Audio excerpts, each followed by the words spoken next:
1.47 billion. That's the exact number of people that we project are currently at risk of being affected by floods.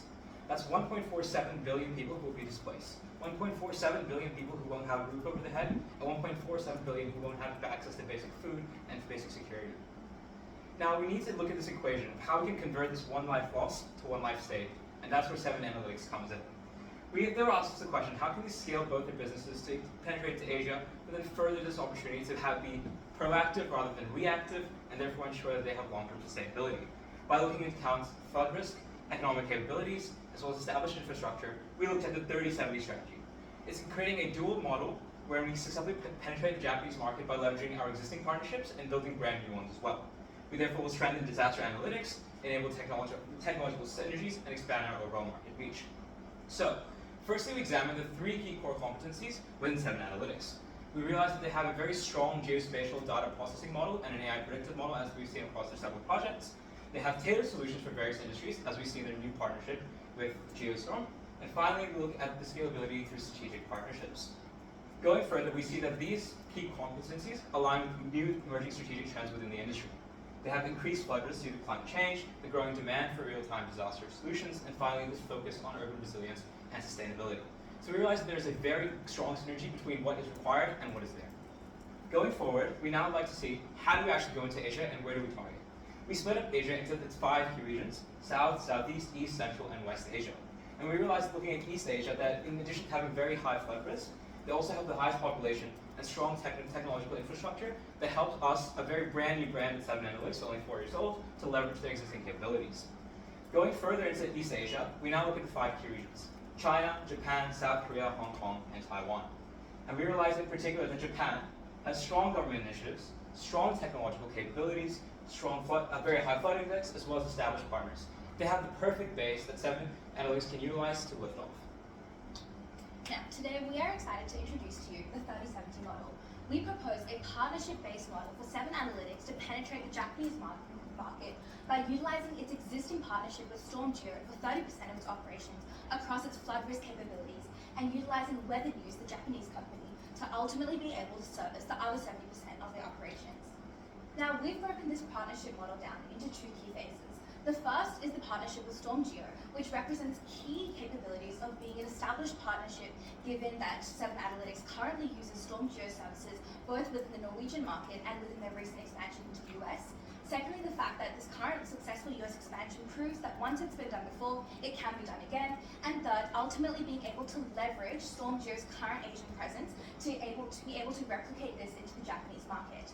Now, looking at Weather News, firstly, we're looking to establish 7 Analytics' independent image within the Japanese market by straying away from the reliance on StormGeo as a partner.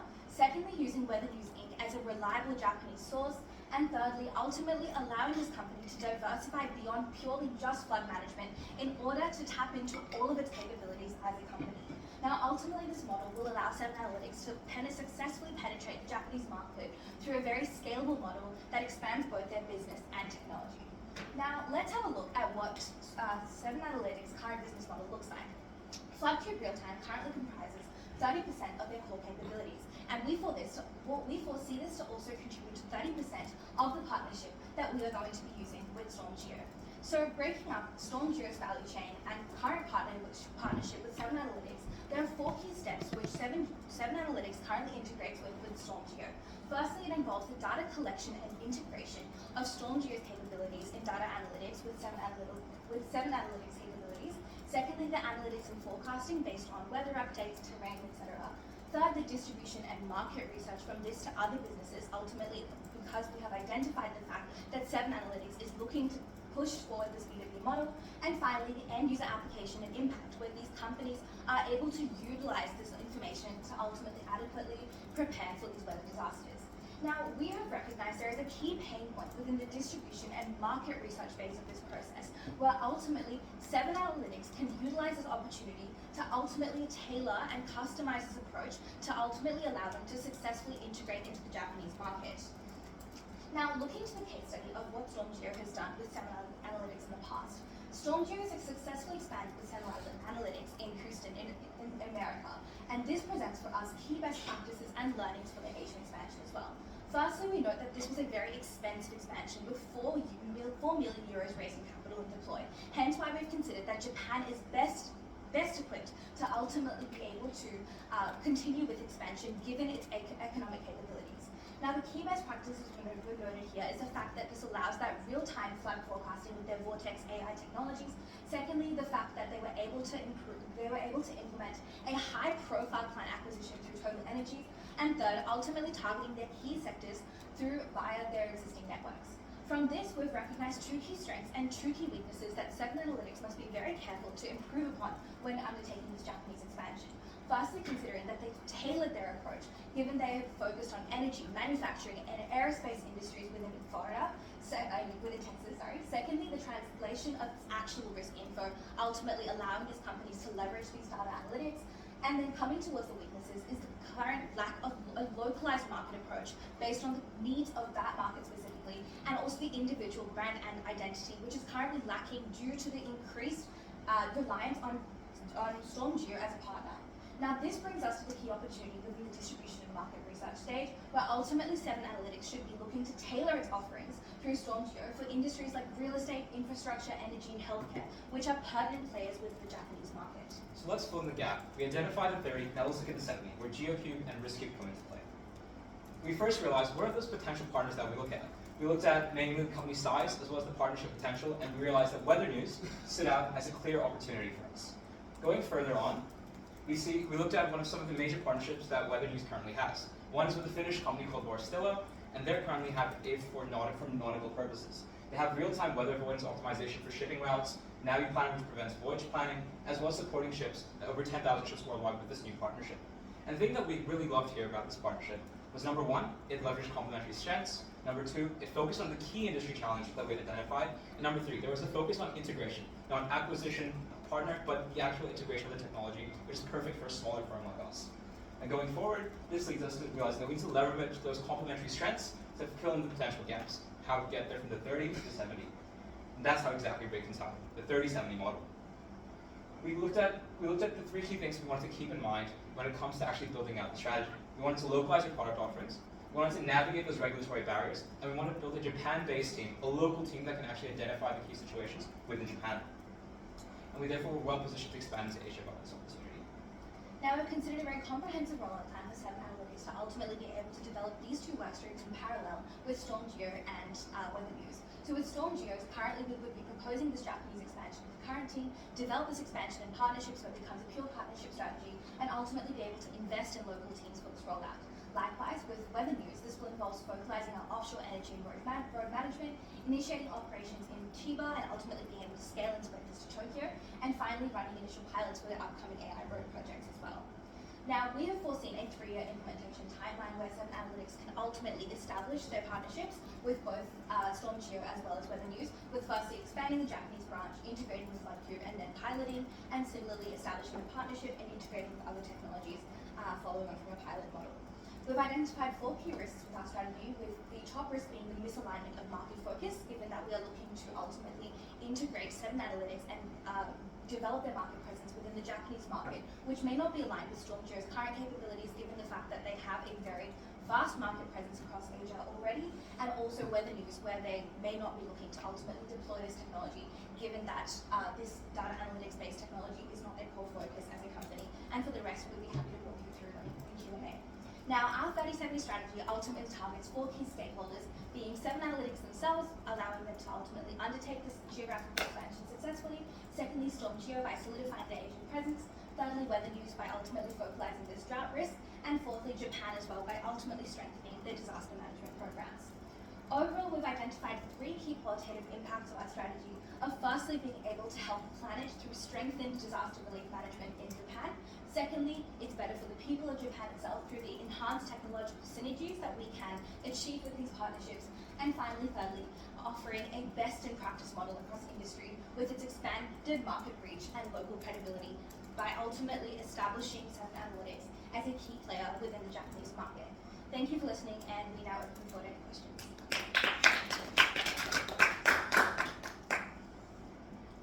Have you done any competitor analysis in Japan? From 7 Analytics perspective, or From offering the same thing that 7 Analytics would be doing? Yeah, sure, I'm happy to take that one. So if we go back to our, yeah, you can go ahead. This one? Yeah. I'm going to take this one first. So in terms of key competitors, we have identified a few risk management strategies. Firstly, I would like to note that Japan has one of the most sophisticated weather risk management sort of programs in the world. Few of which are listed here, for example, with Weather News, which is a key competitor which we've picked up on partnership, which I'll touch on a bit later. Secondly, their meteorological agency themselves, which provide similar sort of offerings in terms of providing updates, etc. As you can see with Fujitsu, NBC, and Sampo as well. But the key rationale behind us sort of looking to a partnership model with Weather News is the fact that it's Japan's biggest player, and therefore, instead of having a look at them as a threat or a competitor, we'd like to leverage their expertise to be able to work together to ultimately. So more enhancing their existing Yes, operations that's rather than correct. entering. Okay. Yeah. Okay. Just curious now. I was just curious. If you okay, if you go back to your initial matrix, you have like the second matrix you have. The competitor, like the. No, this was within Southeast Asia. Oh, After yeah. Southeast Yes. Asia, it should be. Yeah. So, what's the difference? How do you come up with this? Because this is a very qualitative assessment. What's the difference between You have a slide appendix, so if you go a little further down. Sorry, I should have made it before that. Yeah, go. A little further back. A little further back. Yep, here. Okay. So again, just for representation purposes, Yeah. but when we look at the existing government initiatives, we realized that Japan had an overwhelming amount. We think this is largely due to the existing presence of natural climate disasters that have happened there. So the government's already quite proactive when it comes to this. Secondly, we realized that they have very strong technological capabilities compared to some of the other countries. We realized that South Korea, again, is in a very similar position to Japan when it comes to their level of technological development. But the key sort of differentiating factor at that point was seeing that Japan, and in terms of its key economic regions, had higher capabilities than South Korea. Yeah. And so that was one of our primary choices. And from my understanding, a higher flood index is something which you would want to be focusing on, right? Exactly. So, I'm sorry if you could go back. From my if I do remember correctly, South Korea was yellow and Japan was green, and I could be wrong. I don't think it was for the flood index. I think it was for. Oh, I can could be. Okay, sorry. Yeah. So, but then also, China and Japan were both 7, and now one's yellow, one's green. So, where's the real logic behind this? I guess we can say that's for representation purposes, but. But they're exactly the same. But according to Marsh McLennan, they should be the same. Yeah. But when we also, another sort of, I guess, further layer of analysis that we did was look at the number of people who have been affected by floods in the past. Sure. And I guess that arises to a slightly higher valuation of Japan. Okay.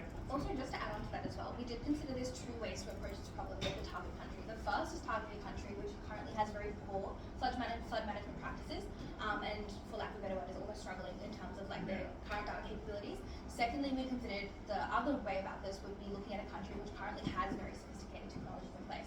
Now, the reason that we've gone through this route of going down Japan is the fact that ultimately we decided the more sophisticated the country is in terms of its current practices, the more easily they are likely to be able to adopt our technologies, especially given the fact that 7 Analytics is proposing a highly sophisticated offering within the market, and secondly, given a huge barrier there is in terms of the capital deployed.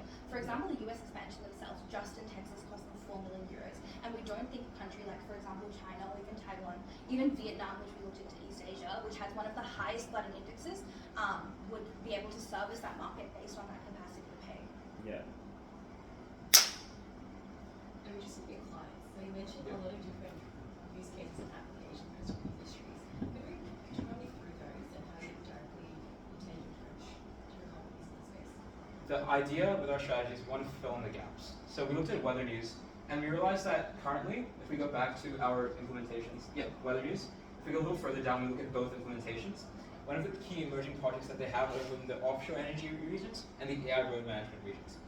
Now, the one thing that we've really realized with weather news' existing model is that they will only partner with companies that fit particular synergies. So, for example, they recently had the partnership with Vorstilla. Alongside that, we want to, if we go a little further down, we can see some of the existing partnerships a little further down. Yeah, we can see that at the same time with Vorstilla, they had Navtor, Data Load Systems, and Visa Nautical. All of these were primarily targeted nautical partnerships. However, we started the gap between offshore energy as well as road management. If we look at the two other technologies that we had, namely GeoCube and RiskCube, RISQ will largely target the road management aspect, which looks at avalanches and things that could destroy physical infrastructure. And GeoQ will largely look at working with the offshore energy projects because it can target for potential pollution and things that can